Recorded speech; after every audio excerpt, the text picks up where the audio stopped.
So because we can all agree that the major challenge faced by this administration was fuel subsidy removal, how will you describe the way this administration handled the matter so far? Well, first of all, the way he announced it during our celebration as the incoming president or the president that has been sworn in that day is a good news, but it also hurts at that particular time. But I believe we must find a solution. The president must try to look at ways in which the price of petrol and diesel comes down, because you have to also look at what amount of money the importers are making. And let them also sacrifice in the interest of Nigeria. If they're making if they're making 100 million on one simple ship imported, if they make a profit of 50, 60 million, they thank God. They don't have to make 100 million. So I believe the president should sit down with the importers and the major marketers, how they could be able to reduce the profit margin, because I believe the profit margin is high, and the president should look into that area and see how they can reduce it, so that Nigerians could also be much happier, and then the cost of their maintenance or the cost of the movement within their community or within their place of work should be reduced. So that's a good step. And then the other one he took, which was trying to assist the states in trying to be bailed out on issues like the problem they are facing. I think that one too is a good system. And the way he operates as a president of the country, not a president of APC. After this off-cycle election, where Kogi, Bayelsa, and the three states, Kogi, Bayelsa, and Imo, the president congratulated all the three governors. And that's a good one. He didn't say, let me be happy that my party have won 2 states and the third state is PDP. But he said he's all happy he congratulated them and say, and wish them well too. But that's a good leadership. You don't show differences. And I think the last time we saw this kind of thing was when we were in government. President Babangida was the head of state, but military head of state. And some of us are governors of NRC, others are governors of SDP. And he took all of us along as his younger brothers or his colleagues who are working together with him, irrespective of the party differences. So I think Bola Tinubu is doing that kind of thing in trying to carry everybody along. And I wish he can. And also you gentlemen of the press should continue to give him all the support you can too. So I would also like to have your assessment of the way the president has handled the economy so far as it relates to reviving this country's economy. And the way to revise? I would like to have your assessment of the way the president has handled the economy so far. What he's doing is still good. You see the issue of the Naira and the dollar difference is getting higher.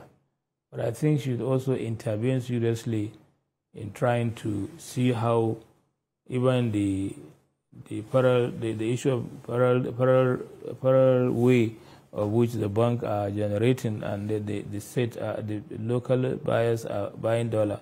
When he has cancelled that one, it's also a bold step that there is no way the central bank can be giving somebody at 400 naira, and then outside at the normal market, you buy it at 700-800 naira per dollar. So that is wrong. And then when you say, oh no, they should merge it, there is nothing like guys who silver spoon should be paid.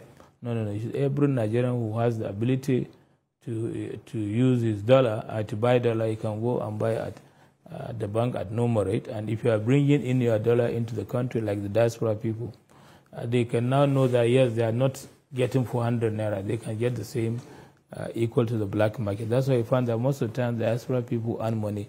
They bring it through a different means of way of bringing their revenues or whatever they make in the other countries. So I believe that's another one. It's a good step for Nigerians, and the diaspora people are happy that you found that they are now bringing in their earnings from different countries that they are serving, to their own country, Nigeria, and with that thing, at least to encourage on investment. So also, secondly, I would advise that he now try and assist the people who are ready to invest heavy funds into the factory. For example, like we should start using this Ajaokuta steel properly to be able to have, not to produce iron rods, but we can produce plates. And when you produce plates, you can mold plates for cars. And then you can also make them to make blocks so that we can now be not assembling, but producing. For example, like Peugeot have been in this country for 60 years. But they are only assembling up to today. And I was in India. I went to a small state, Punjab, in India. And there is a factory, I went there. It's like a steel rolling mill, not bigger than Katsina rolling mill. We have not even Ajaokuta. But they are producing molds to produce molds for injection machine, mold for the frame of an engine of a tractor. And they make holes where they can put the pistons and so on. And they make mold for hydraulic pump, where they can, when you take it to the assembling plant, they just punch a hole, or they even punch a hole for you. And it is that factory producing all the parts to produce a tractor. All the parts, including the only thing they are not producing was just the tires. And they import tires from a neighboring state that they are producing samples. That's a factory which is not bigger than Katsina rolling mills, but they are doing that. So let the president concentrate on making sure that Ajaokuta still functions more for the benefit of Nigerians, not for making roads. We're building a new capital. We've already built this capital now. So let's transform, make molds in which we can produce engines for cars, all other components for making cars, or even the rim and whatever you can produce. Because I went to that factory, I was so impressed. Very small factory, was very minimum people working, but they produce about 100 tractors a day. So if we can have that, he should try and build more on agriculture. Let us produce the food that we can eat. I know when they banned the issue of importation of rice, people felt bad about it, but all of us went back to the farm. I'm a farmer. So we are producing all right that we can eat. So if we are now made to produce our cars in our country, and then let all the government officials, all the legislators use the cars produced in Nigeria, not assembled in Nigeria. We should be producing these vehicles. And I think he can do it within the next 2-3 years. And I hope I will see a day where Nigerians are getting their vehicles manufactured in Nigeria. How India started and how even other countries started, they started with virtually little way of producing those products. So I believe we can do that with the help of Mr. President, and also to build more on agriculture so that we can produce the food we eat, and we have the market. Even the population of us is a big market, and we can also export our products outside Nigeria, and then we can make agro-allied industries based on what we produce, and then it means we can be important to even neighboring countries. So I believe agriculture, this issue of investing in machineries or in producing cars or agricultural machineries, all can be done with the help of Ajaokuta steel and the remaining steel rolling mills within the country. Your Excellency, you just talked about Nigerians patronizing made-in-Nigeria vehicles. Do you think Nigerian leaders, especially lawmakers, will agree to this proposal? They should. If they all love the country, I would prefer riding a made-in-Nigeria car than riding an imported car. Because if it's made in Nigeria car, I'm now using my money within my country. But if we buy cars made in other countries, it means we are taking our dollar out to bring a vehicle that may not last more than 4 or 5 years. In India, even all the parliamentarians, even including the president, are using made in India cars. They are just small kind of Volkswagen vehicles, but they don't mind, they use it. So if we can assemble any plant in Nigeria, have a plant, and then we are manufacturing, we can make a law that you must use made in Nigeria vehicles. And then the law can also say that if you want to bring outside made in Nigeria, because then you pay double the tax for the cost of that vehicle. You find that people will now prefer to use the Nigerian-made. I don't mind using Nigerian-made vehicles. I will really appreciate that, and I'm looking forward to make sure that President Tinubu achieve this in his least 3 years of remaining 3.5 years. And I believe he will go for second term. We'll support him for second term, inshallah. All right, but what do you make of the president's economic diplomacy? How effective do you see this? It is prosperous because he is being, virtually he's lobbying to the international communities and the countries he has visited. And then also I learned that there was an agreement between our major businessmen and also major businessmen or companies of the other countries he visited, that they will form a team and come into the country and invest in Nigeria. If we have that kind of thing, there will be more job opportunities, there will be less poverty, and then people will be happy. If people have what to eat, they have things on the table to eat, we find that the country will be more peaceful. And I'm also happy that the issue of kidnapping and banditry at least has reduced a little, and then I can say that the security people are doing their best, and let them keep on working hard, because Kaduna Road now you can follow it easily without less problem, even without escort, because they have at least have security people around that road. And some other areas that we have problems, they should try and flush those areas out. And I believe they can do it. President should make sure that he push hard, or he warn or he encourage the military or the security people to work hard, ensure that we have peace in this country, and our roads will be safer and our villages will be safer. I know there are other villages within the northern part of Nigeria, even the part of southern part, Sokoto area, Zamfara, Kebbi, and other areas, even Niger State. There is a need for the government to put extra effort on that area to make sure we have peace. Right. And so I believe he will achieve that. Another. Right then. Sorry. So another issue is insecurity. How will you describe the situation now? Well, the situation of insecurity is better than the last 9 months. Last 9 months was terrible. Almost you cannot move from one place to another. In many villages, people are kidnapped. School children are removed, are kidnapped from their schools and so on.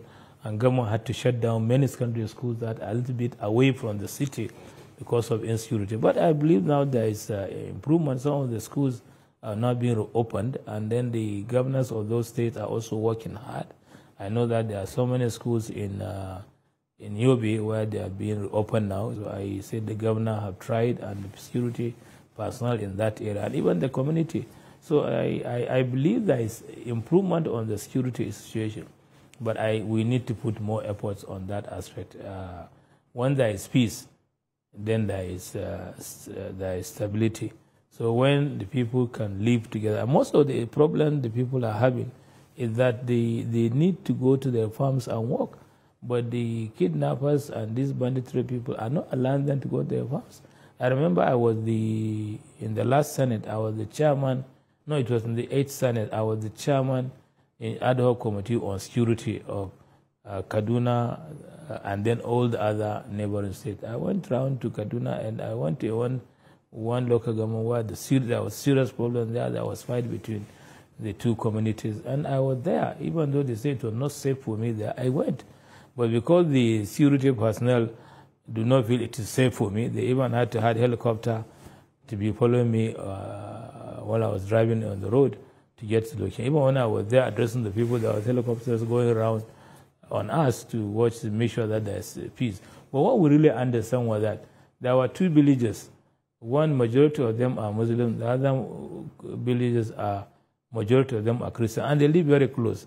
And the Muslims live more closer to the forest than the ones who are not Muslim. But when the people came in from the forest and attacked the non-Muslims in that area, in that village. Then the village people who are there said, oh, no, these Muslims in this village, that are the ones that attack us. So they are planning to attack them back, and we are there. And when we called the chiefs of those villages, we discovered them. They all explained that, sir, we are not the ones that attacked them. There are people in that forest that came in and attacked them, and they left. So that was it. And so the military were deployed to that forest, and I believe now they have peace in that area. So I believe the security need to work hard more and give the president all the support. But I believe they are doing their best. All the service chiefs, the DSS, and then the police are all doing their best, and I wish them well. And they should try to do best to make the tenure of President Tinubu more vibrant, more successful, to give more for us to remember the goodwill of his administration. Well, Your Excellency, what other areas do you think the president needs to focus on towards transforming this country? Well, first of all, he's doing well, but I think there's a need for us to move more into agriculture. Education, yes, we're training people in terms of education, but we need also to have a way where when they finish their schools, they can get a job. If they expand agriculture, there are so many fields where people can get a job, even by private sectors. If we improve, like we have this large village. An example, the ones I know is from Kano up to Lagos, there are a lot of virgin lands. From Sokoto up to Port Harcourt, there are a lot of virgin lands. Let's see how we encourage our graduates or encourage our businessmen to get into this farming. I believe when I started farming here, I've been a farmer in my village. I was one of the large-scale farmers in Kano. When I came to Abuja as a senator, I felt it was easy for me to supervise project in Abuja, and I have a farm in Abuja, and I'm employing almost 300 people there, and that means I'm boosting the community. And when I was there, I was able to help electrify the villages around that area, provide water for them, put boreholes for them, and even encourage the government to do the roads across that area. It's one of the famous roads which was abandoned in those years, from Gwagwalada to Suleja, through not Suleja, to Mina, Izom. So that road is good to Izom. They have started it, but I feel that was the initial road they used to go to Mina from Gwagwalada. So I had a farm there, and I employed some people. So if we can have a lot of people, and there are people who are doing better than me, and there are people who are at the same level with me. So if there are people I encourage in that field, like this agricultural program he intends to do, let the ministers encourage all those other people. And you find that people can expand into this farming. We go into mechanized farming. So if our companies in Nigeria can produce tractors, and not assemble, can produce tractors, that will help us a lot. I know I don't want to repeat the place I've been in Punjab, but the same engine they use for the tractor in that state is the same kind of engine they use for pumping water from their boreholes to do irrigation on those farms. It's the same engine they use on lorries that transport their goods from the farm to the houses. The same engine. So you find that whatever happens, you find that there is one single mechanic who is one single engine, that all the mechanics will not train based on that. So and you can see that because of the flexibility of the engines to be used, you find that even in small shops, you can see people lining up tractors. If you want to take tractors for high purchase, and they give you. So I believe we expand on agriculture. We expand on issue of producing our products by ourselves. If we invest heavily on Ajaokuta, we can produce the raw material to produce tractors, to produce mechanized farming machines, and many others, and even generators that we can use on our houses. So I hope and pray the president will put this as one of his priorities in building. Even if you have 9 agendas and you're able to do one successfully, people will be happy with you. And I believe you can do much more than that. On the issue of investment, the economy, you can be able to boost up on the economy of this country. And on agriculture, production of machineries to do agriculture, and even all those farms can be very helpful. So let us get a company, international company that can come, or you just give them orders. Because like Peugeot have been here for 60 years. Why are they not producing? Why are they only assembling tractors? And then the other places where they do machineries, why are they just assembling? So even the companies that are now producing these cars, I think they should be able to be given opportunity to produce the engines in Nigeria instead of importing the product and then assembling them in Nigeria. Right. So, Your Excellency, quickly before I let you go, opposition parties continue to be bitter about the 2023 presidential election, even after ventilating their grievances at the court. As an elder statesman, what will you advise at this time? Sometimes this is the behavior of Nigerian politicians. I'm very sorry, I have to say this. Nobody wants to accept defeat. And that if you lose, it means it's the other person who do mogu whatever for you to lose. And then the person who wins, they never accept that he has won normally or legally or free and fair. Even INEC, who did very well in these elections, people are saying the INEC is being partial and so on. But I was the chairman in charge of this 2022 Electoral Act. I was the chairman. We were on it for 2 years and were able to produce it. And we have been in politics for many years. I was in politics since '82. And so I know all the problems that people go through during every election. So we put a lot of checks and balances to make sure that this election goes free and fair. But yet, you know, by law, when you practice it, you find that there may be some problems here and there.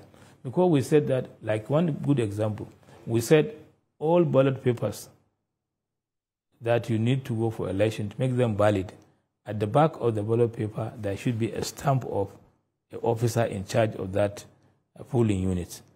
And then, so we did that because we know that people used to go to another room, some print, or another house, some print the ballot papers and put it in a box and make sure they are brought to be counted.